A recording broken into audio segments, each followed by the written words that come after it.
Hey everyone, we're here at Madman Beach House in Ocean City, Maryland. This is gonna be the first year we're gonna actually decorate for Christmas. I'm so excited. And the first thing I'm gonna be doing while I'm here is trying to do some fun crab themed decorations. And I've never seen this done before, but I'm gonna try to create a present out of a crab trap as part of our decorations. So this is what I'm gonna do.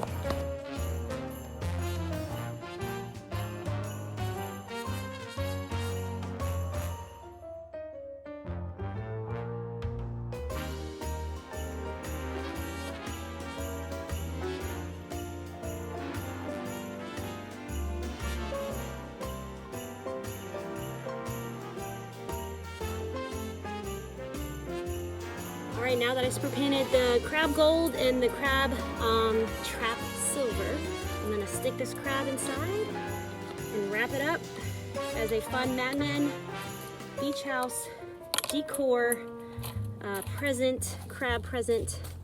We'll see how it turns out, or if it's a complete fail.